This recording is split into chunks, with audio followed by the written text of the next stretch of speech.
But inclusiveness is always going to be me. I think diversity is the answer to the problems that are here and the answer to the problems that are coming. Well, it turns out my childhood favorite singer is still cool as hell. Garth Brooks right now is facing a ton of right-wing backlash for being a country music singer who is actually a good person, coming out in support of diversity, of inclusivity, of equality, and also selling Bud Light at his bar. This is what has sparked all this outrage towards him, and I'll get to some of that later on in this video. But this all stems from, of course, this story that is still going on somehow. I covered this, I think, last month, though it feels like months ago at this point. Bud Light partnership with trans influencer Dylan Mulvaney prompts right-wing backlash. So you may remember Kid Rock shooting a bunch of Bud Light cans at his ranch. Just complete losers here. All over this single sponsored Instagram post that Mulvaney did with Bud Light.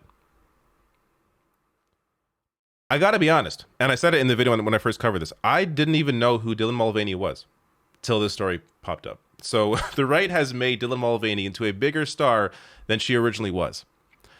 But this prompted Garth Brooks, since all the backlash he's getting for still selling Bud Light at his bar, which is, by the way, called Friends in Low Places, named after one of his more famous songs. But he put out this video on his Facebook page explaining why he still sells Bud Light at his bar. Let's address two things on it. One is diversity, inclusiveness. That's me. It's always been me. We got the same kind of thing on We Shall Be Free. People, wanting to burn our stuff. And so I get it. Everybody's got their opinions. But inclusiveness is always going to be me. I think diversity is the answer to the problems that are here and the answer to the problems that are coming. So I love diversity, all included, so all are welcome. I understand that might not be other people's opinions, but that's okay, man. They have their opinions, they have their beliefs, I have mine. Second thing though, just let's talk about being a bar owner. I'm a bar owner now. Are we going to have the most popular beers in the thing? Yes. It's not our call if we don't or not. It's the patrons' call, the bosses. Right?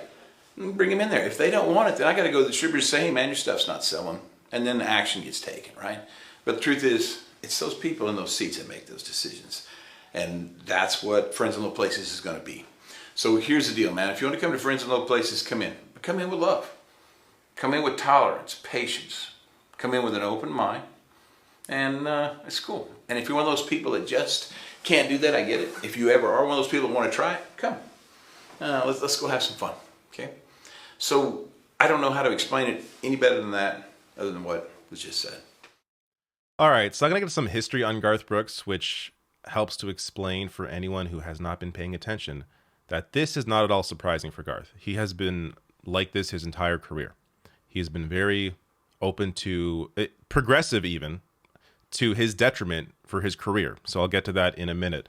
And I'll also get to some of the backlash he's receiving. But on his response here, it would be easy for him to just claim that this is a business decision and that, hey, we're still selling beer, so we're going to sell every beer. But he makes it a point to say he loves diversity. That's what he's about. He thinks it's a solution to problems.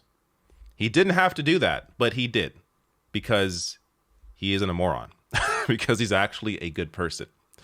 So it's just like this shouldn't be surprising if you know Garth Brooks' history, but just in the landscape that he is in country music, which is typically, we're talking about redder states typically listen to country music, and all of the people in that lane that you've seen take the other side of this, it really is, I guess, surprising for some on the right to realize that one of their favorite singers is a good person.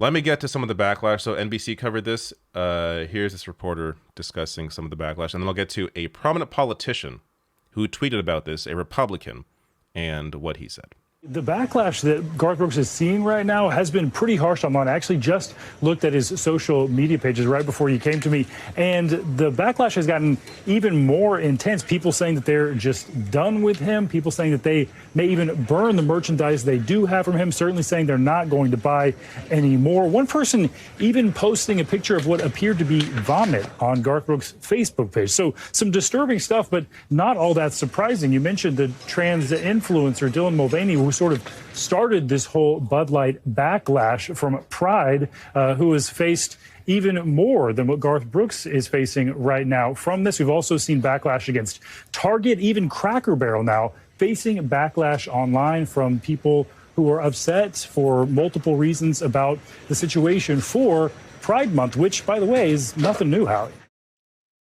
I can't even begin to pretend to understand why you would be so animated over a single Instagram post with a trans influencer. If that is you, if you somehow came across this video and you've gotten, whatever this is, 5 minutes into this video, please seek some help. You need help. You really need help if this has angered you.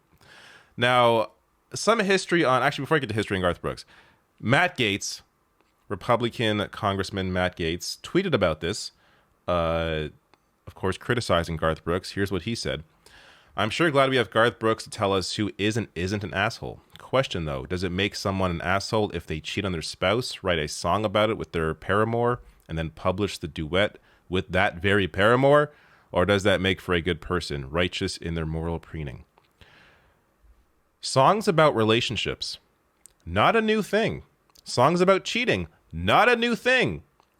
Garth Brooks, and I know this because I saw his documentary. I know a bit about Garth Brooks. He is very good friends with his ex-wife. There is no animosity there. They're fine. Not that it, like, whatever. He wrote a song about a relationship he had. Because this is the best you could pull out from the guy who was under investigation, Matt Gaetz, for trafficking. Come on, please. Let's not pretend that you're the person to talk about morals here. Now, a bit of his history. This is an article from 1992 from the LA Times. Too liberal for Garth Brooks fans? Country singers call for racial and sexual tolerance in Free, the song We Shall Be Free, fails to reach top 10. So this song, which was about diversity, inclusion, even environmental, being wanting a clean environment, because of that message, a lot of radio stations would not carry the song, and it didn't do well because of that. Even though it's a fantastic, one of my favorite Garth Brooks songs, it's a fantastic song, but it didn't do well because of that progressive message that the audience was not ready for. So a sample of some of the lyrics here. When we're free to love anyone we choose. And remember, this is 1992. This is decades before gay marriage was legalized. When we're free to love anyone we choose, when this world's big enough for all different views, when we all can worship from our own kind of pew, then we shall be free. So, religious diversity, obviously supporting gay rights here, like it's supporting all different views, which offended the right wing. Just incredible. Now, let me get to some more of his history here with a bit more of this report from NBC News. But if you've paid any attention to Garth Brooks over the past few decades, this should not be much of a surprise. All the way back in 2000, he was part of a concert called Equality Rocks with George Michael, advocating for LGBTQ plus issues long before many politicians who are now champions for those same issues were a part of any of this. He's also, his late sister Betsy was a member of the LGBTQ plus community. A lot of people pointing to that, maybe opening his eyes to the issues of a community that he himself is not a part of. By the way, something that many families experience once they have someone they actually know within the community. So as you can see, there are countless examples of Garth Brooks showcasing these sorts of open inclusivity, diversity kind of views. Doing a concert with George Michael back in 2000, with that being the basis for that concert, pretty big deal. Again, we're talking 23 years ago doing that. Now, a couple more examples of Garth Brooks being awesome before I end this video. This is him building houses with Habitat for Humanity. This is back in 2019 with Trisha Yearwood there, his wife. And he also is a union man. So this is from back in May. Garth Brooks cancels a scheduled appearance on the Ellen DeGeneres show in support of the strike. Awesome.